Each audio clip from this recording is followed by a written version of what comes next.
and welcome to World Today. I'm Geeta Mohan and we begin with the big international story of the day. Canadian elections, and what an election it has been.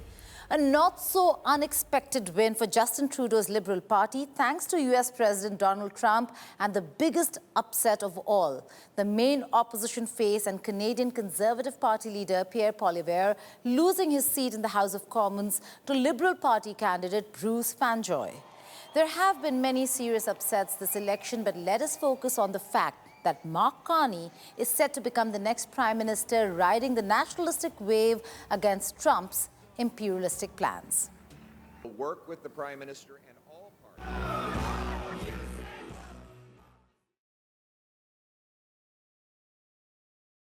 Mark Carney broke out in a dance to celebrate the Liberals' win in the Canada election. Though his party falls short of the majority mark of 172 by a few seats, it's time for them to celebrate. Mark Carney didn't forget the real reason for his win in this election and was fought so closely with the Conservatives. Our old relationship with the United States, a relationship based on steadily increasing integration, is over.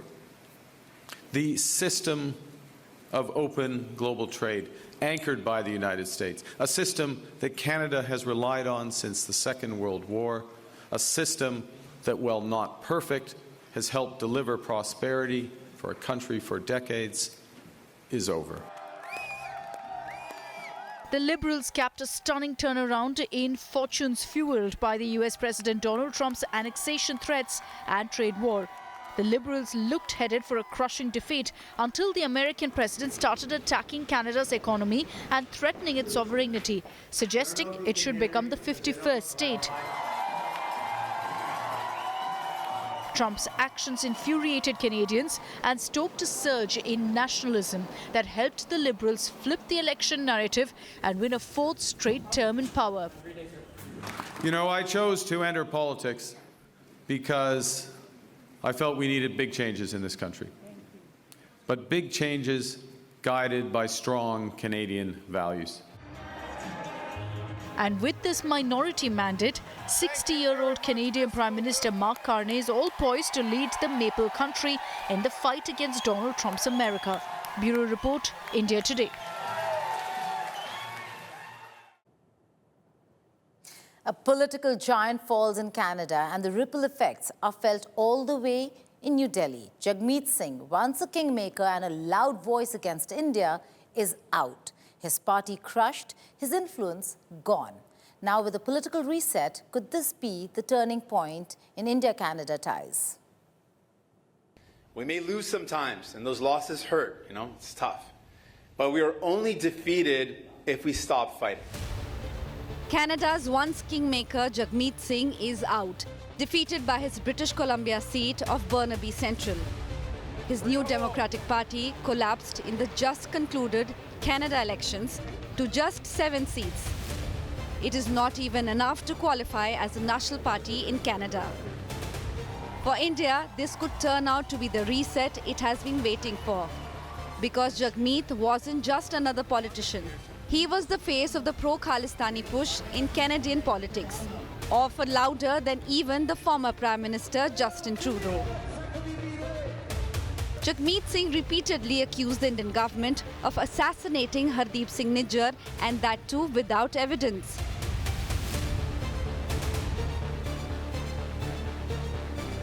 India designated Nijjar as a designated Khalistani terrorist. His alliance with Trudeau gave those accusations weight and triggered a diplomatic storm in 2024 spring. Diplomats were expelled, trade talks frozen, and India-Canada ties hit their lowest point in decades. Jagmeet Singh resigned after the defeat, and now that voice is drowned. Tonight, I've been informed a party leader that I'll be stepping down as party leader as soon as an interim leader can be appointed. His exit follows a Canadian Commission report that found no foreign hand in Nijjar's death, without any credible evidence. It was Jagmeet Singh's just political theatre to win mileage in the ruling government. His loss also signals a symbolic retreat of Khalistani influence in Ottawa. With Jagmeet Singh out and Mark Carney's more centrist liberal government in power, there is finally space to rebuild Indo-Canada trade, student ties and diplomacy. With Rudra Ashish Kanjilal, Bureau Report, India Today.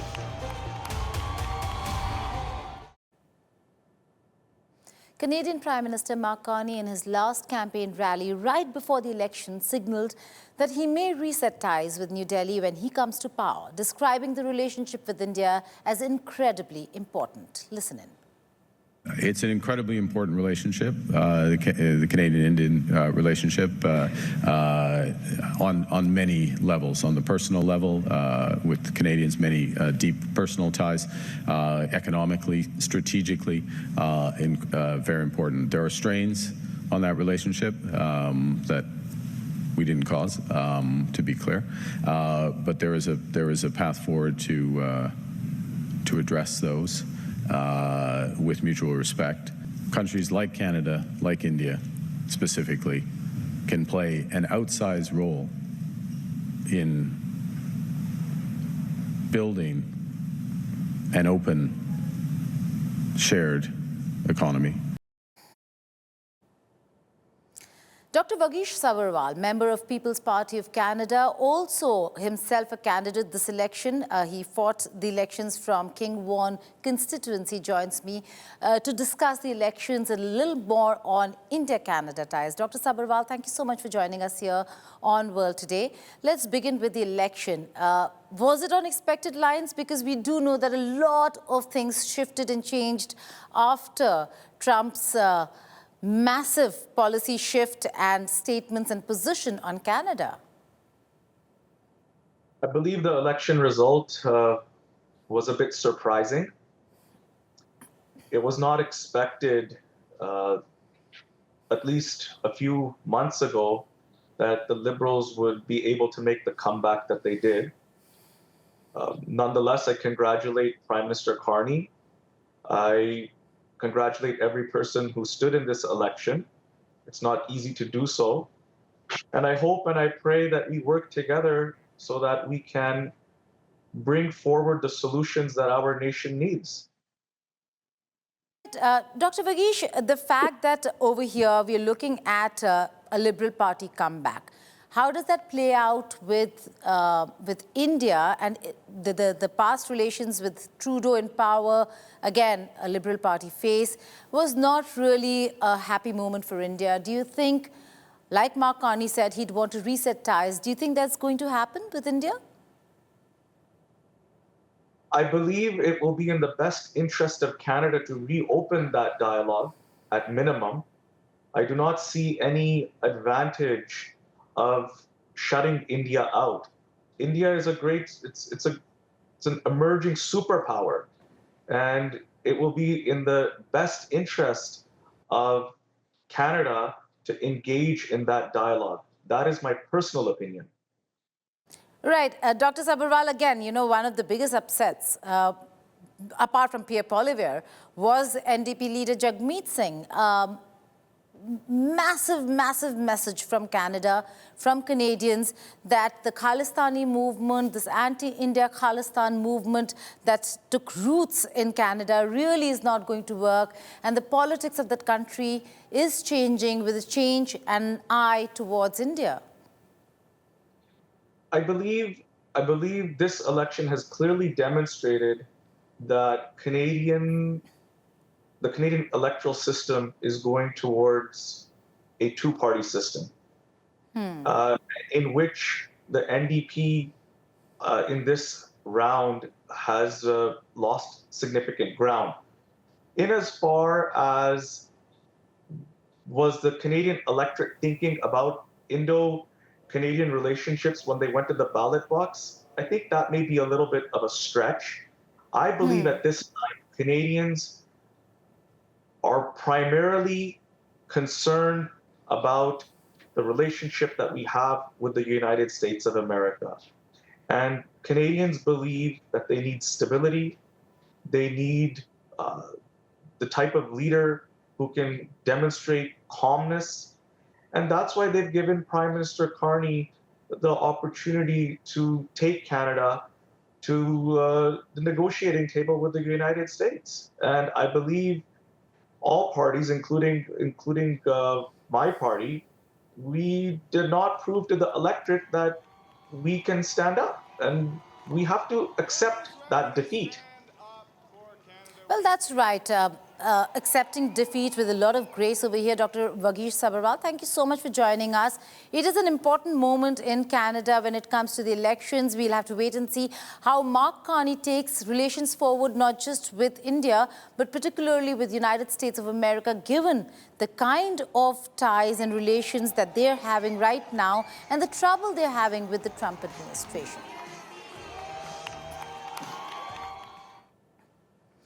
Now, India has been striking back at Pakistan daily since the Pahalgam terror attack. Prime Minister Narendra Modi chaired a crucial meeting on the situation along the India-Pakistan borders and the LOC a week after the Pahalgam terror attack. The meeting was attended by Defence Minister Jagmeet Singh, National Security Advisor Ajit Doval, Chief of Defence Staff General Anil Chauhan, and chiefs of all three forces, Army, Navy and the Air Force. Over the 90-minute-long meeting, Prime Minister affirmed that it is India's national resolve to deal a crushing blow to terrorism. He expressed complete faith and confidence in the professional abilities of the Indian Armed Forces and said that they have complete operational freedom to decide on the mode, targets and timing of response. India first acted by halting the Indus Waters Treaty.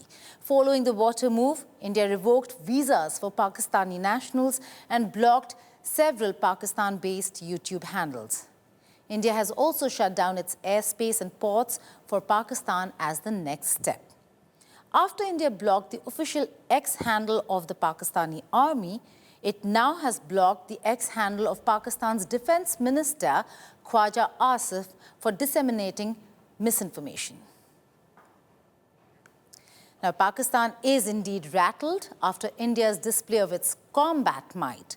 Pakistan Army violated ceasefire along the international border in Pragwal sector of Jammu this evening. And this wasn't the first. Pakistani Army violated ceasefire for the fifth straight day from Lipa Valley, Kupwara and Baramulla north of Pir Panjal and Poonch and Akhnur south of Pir Panjal. The Pakistan Armed Forces have also begun a series of air and ground exercises. Pakistan Prime Minister Shahbaz Sharif chaired an emergency meeting to decide the next step in response to India's water strike. Pakistan also issued a NOTAM, a notice to airmen sealing off airspace over Lahore and Islamabad. Pakistan's Foreign Minister Ishaq Dar has threatened that war is certain if water is stopped. Earlier, Pakistani Defence Minister Khwaja Asif said that India's military incursion into Pakistan is imminent, adding that more troops have been reinforced by Pakistani army at the border. अगर आपने हमारे पानी के साथ कोई गड़बड़ की, ये तो पेपर पे है ना, ना बहस वही है, तो हम फिर ये एक जंग तस्वर होगी, क्योंकि ये 240 मिलियन लोगों की लाइफ लाइन है, उनकी एग्रीकल्चर, हमें पानी ऑब्वियसली एक बुनियादी ज़रूरत है हर एक की, तो इसलिए इसमें कोई कॉम्प्रोमाइज़ नहीं होगा. US President Donald Trump completes 100 days in office in his second presidency. It's been very different from his first term, and the biggest difference has been the presence of Tesla CEO. Elon Musk spent years building a cachet as a business titan and tech visionary, brushing aside critics and skeptics to become the richest person on the planet. But as Musk gained power in Washington in Trump 2.0, his popularity has waned. One of the recent polls found that just 33% of US adults have a favorable view of Musk. The chainsaw-wielding, late-night posting, campaign hat-wearing public face of President Donald Trump's efforts to downsize and overhaul the federal government. That share is down from 41% in December, but it still is very much a Muskified Trump 2.0 in the Oval Office.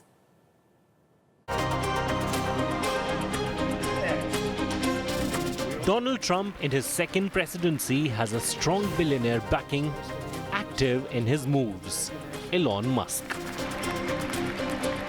They match each other in moves and vibes. To Trump's fist-pumping moves, Musk goes around with his chainsaw signature gestures. Musk's son, Lil X, is there in the Oval Office with the president and even matches his moves while walking across the lawn to his aircraft.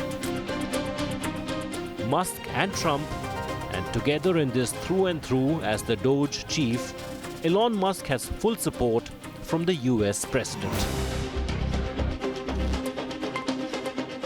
Elon is here to give you a summary of what's happening, some of the things they found, some of the horrible things they found, some of the theft and fraud, and we call it waste and abuse, but a lot of fraud, and probably some fraud that we're not going to be able to prove is fraud, but when you hear the names and the places where this money's going, it's a disgrace. Well, I actually just call myself a humble tech support here because this is actually,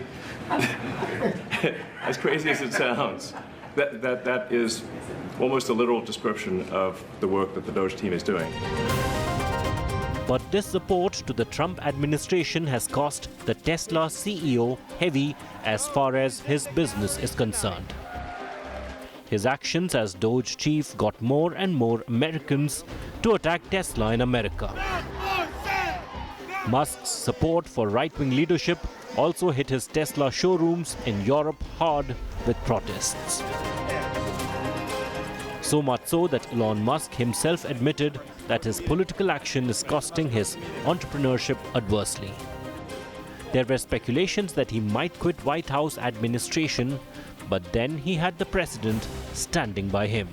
And he stays on, for the time being, till his mission Doge is not over, until Trump administration remains Muskified.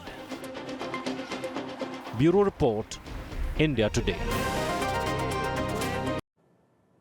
Is it Amazon versus Trump administration? On Tuesday, the White House said that Amazon's plans to list tariff costs are hostile and political. Speaking at a briefing alongside Treasury Secretary Scott Bessent, Press Secretary Caroline Leavitt said Amazon has partnered with a Chinese propaganda arm. She further attacked Amazon at Tuesday's briefing with reporters by suggesting it was un-American. Listen in. I will take this since I just got off the phone with the president about Amazon's announcement. This is a hostile and political act by Amazon. Why didn't Amazon do this when the Biden administration hiked inflation to the highest level in 40 years? And I would also add that it's not a surprise because, as Reuters recently wrote, Amazon has partnered with a Chinese propaganda arm. So this is another reason why Americans should buy American. It's another reason why we are onshoring critical supply chains here at home to shore up our own critical supply chain and boost our own manufacturing here. Jeff Bezos' Amazon successfully rocketed its first batch of internet satellites into orbit on Monday. With this move, Amazon makes the latest entry in the mega constellation market currently dominated by SpaceX's thousands of Starlinks. The United Launch Alliance's Atlas V rocket carried up 27 of Amazon's Project Kuiper satellites. They're named after the frigid fringes of our solar system beyond Neptune. Once released in orbit, the satellites will eventually reach an altitude of nearly 630 kilometers. These latest satellites are also coated with a mirror film designed to scatter reflected sunlight in an attempt to accommodate astronomers. In coming days, Jeff Bezos' Blue Origin and Amazon aim to put more than 3,200 of these satellites into orbit to provide fast, affordable broadband service around the globe, in a direct challenge to Elon Musk's SpaceX and Starlink. Cake, gifts, and a low-key family celebration may be how many senior citizens celebrate their 70th birthday.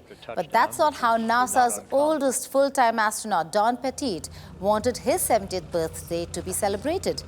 Don Pettit marked his 70th birthday on the 20th of April by plunging through the atmosphere in a Russian Soyuz capsule to wrap up a 7-month mission at the International Space Station. But return to Earth after 220 days wasn't a pleasant experience for the 70-year-old. So what was the experience of weightlessness like for him? Listen in to his experience. I love being in space, Marcia. It makes me feel like I'm 30 years old again. And you know, you sleep in your bed, you wake up in the morning, and your shoulder, it's like that. You know, this neck is stiff, and all that kind of stuff heals up because you're sleeping, you're just floating. And your body, all these little aches and pains and everything heal up, and you feel like you're 30 years old again. I'm only 70, so I've got a few more good years left. I could see getting another flight or two in before I'm ready to.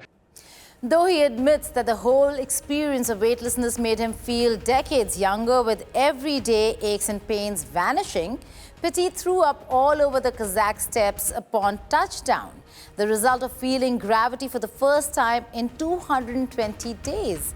And with that, it's a wrap on this edition of World Today. Goodbye and take care.